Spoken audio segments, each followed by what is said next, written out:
Satnam, this is Zita Harkaran.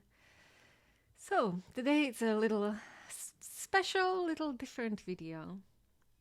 But it is with desire to help you overcome whatever the pressure we feel from the media, from the world, from our own mind.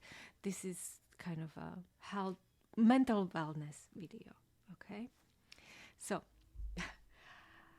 recently, Elon Musk has been on the news talking about AI and warning us that, before there are actually such no limitations when it comes to AI. Okay? There is maybe like little like ethical boards on, but they're basically set up by the companies that create the products like Google or Apple or whatever. So they're not, nothing is really regulated in the way that AI is starting to come out and starting to kind of absorb and manipulate the information it has been absorbing. So he's saying and he's been saying it for many years, warning us against the AI, that by the time we actually put some regulation in place, it's going to be too late because it's going to be so deeply ingrained in our everyday life. But what it has to do for us as a regular people, right?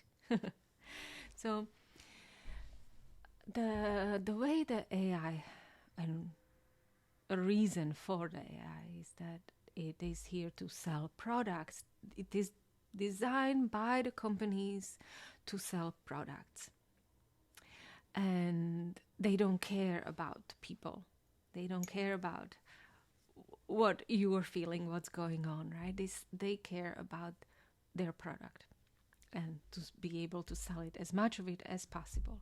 So what they do then, they study people. The AI studies people really well. It's not like someone is sitting somewhere watching, right? But AI is just gathering information. That's all it's doing. A huge gathering of all information, gathering, and watching, right? So imagine, this is actually one of the best yogic tools also, if you want to master life, is to watch and be silent and observe. This is what Guru Nanak talks about in Japji. Sit and observe, and you won't believe how much you are going to learn. So anyway, this is what AI is doing. It's like watching, gathering information. So it is doing it so that it can then better sell us products. And so that it knows and it can calculate, at what point you might be feeling certain way. At what point you might be vulnerable to kind of go out and get something. Or it can tell what kind of thing you would like, because it watches, right? It watches what you are scrolling through. It watches where you're looking at. So it registers your eyes, even, because that's with our technology, how we open the phone, we give the access to our eyes, and the eyes tell a lot about truly what we are feeling. So anyway, how do we get out? How do we get out of this predicament? Can we even do that? Because it seems almost monstrous, right? Can something be so monstrous, so big, and so have such a strong control? And the answer is yes. We are kind of entering a new age, new era. Long time ago, there is a belief that, just hang with me, okay? There was a belief that around 3,000 or 4,000 years ago, we actually develop bicameral mind, consciousness as we know it now, which is more of an egoistic consciousness. We didn't have it before. Before, we had kind of consciousness that was more aligned with the group and community, and more aligned with the nature. So there were not that many self-serving people. Anyway, so we developed this mind, this bicameral mind, which is the root of selfishness, which clouds the true light that we have within us. It's literally like the clouds in the sky. You know, this thought clouds this kind of belief. This thought clouds this light. You know, like the light within you tells you that, oh, you know, it inspires you to create something. It inspires you to go somewhere. And then this cloud of your mind says, no, it will never work, or whatever. You know, I don't want to get deeply into this, but this is how it works. The mind kind of clouds the true expression of your soul. It would be good if you camera focus. But anyway. Oh, thank you. You see. I'm not even joking. So, the other day I was actually threatening Google Maps to switch them if they're not gonna give me better direction. Anyway, you can actually talk to them now.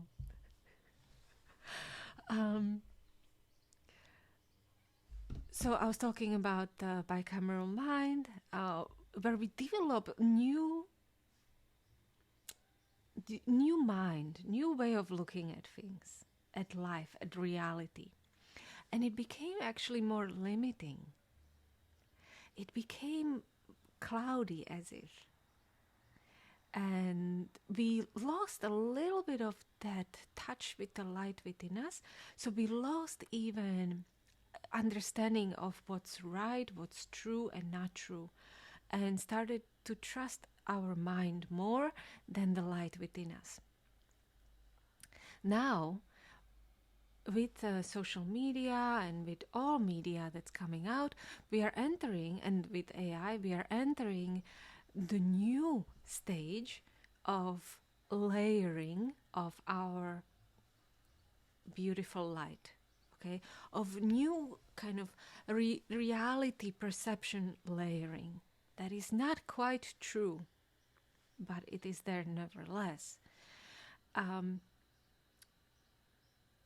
But just like with the mind, the same way we have to approach this level of social media.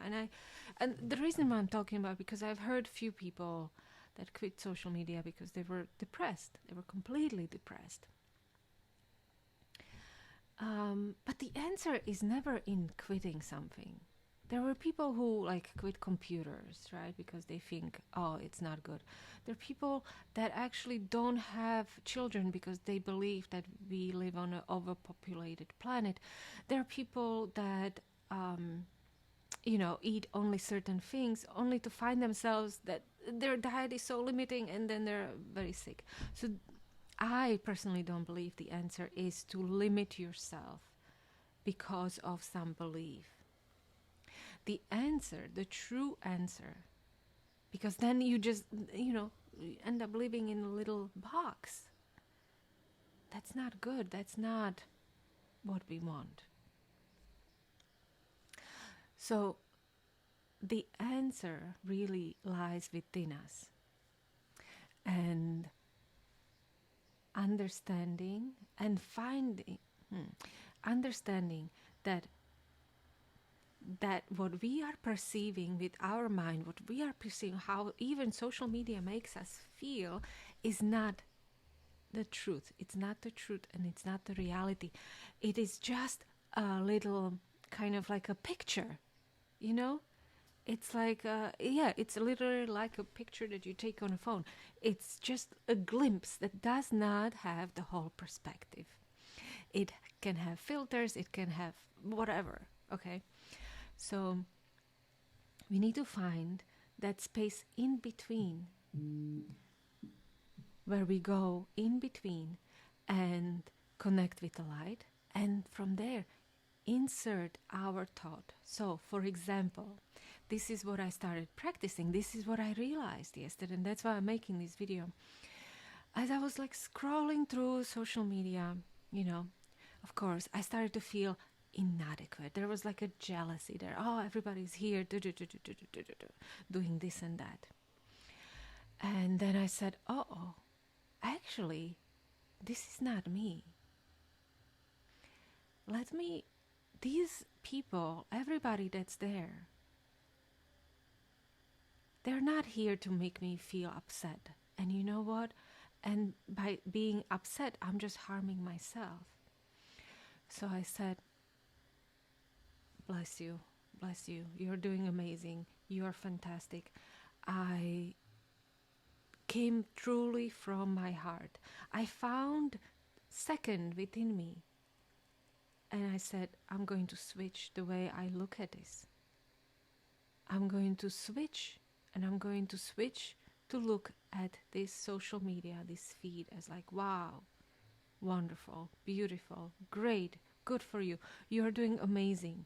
You know, not to me, but whoever was posting, right? And in this similar way, we need to find these gaps in our mind, in our everyday life, and insert the light from within. Stop accepting what is coming your way. Stop being so burdened by that. Instead, start shining your own light. And that will be always our power. This light within us will always be the power of our consciousness, power to change the world. It will never come from anywhere else. And to change our perspective, to change our life, it will always come from within us. So that's why I always teach meditation. That's why another example I want to share, and then I'm gonna end.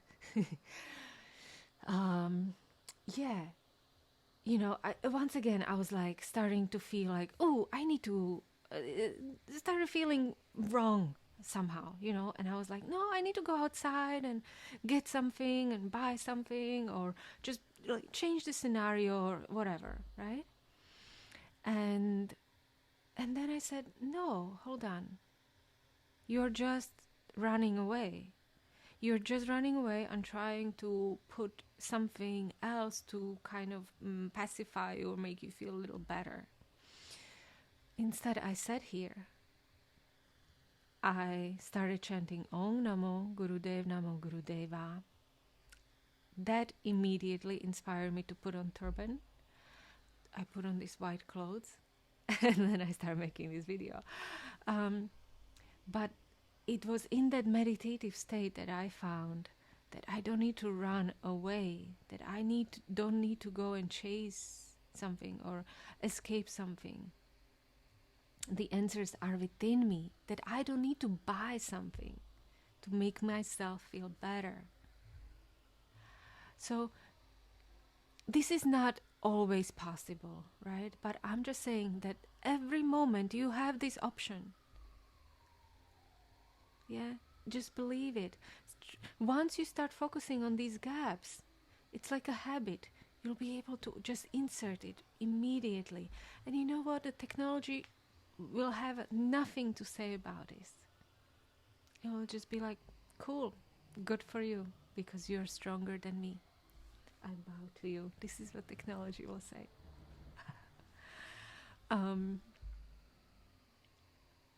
So, yeah, that is my message for you today. How I want to end this is that this is what I am committed to teaching, to offering all kinds of sadhanas and inspirational book club, and now even the cleanse, right? That it's a mind cleanse and a body cleanse that releases a lot of thoughts, but you gotta have a little bit of courage to do that, okay? So anyway, thanks so much for watching all the way at the end. Let me know if you have any questions. What do you think about AI? What do you think about Elon Musk? That's a controversial topic. Um, and do you think we have a chance to overcome it? Do you think it's bad or do you think it's good? I don't know. Let me know. Satnam.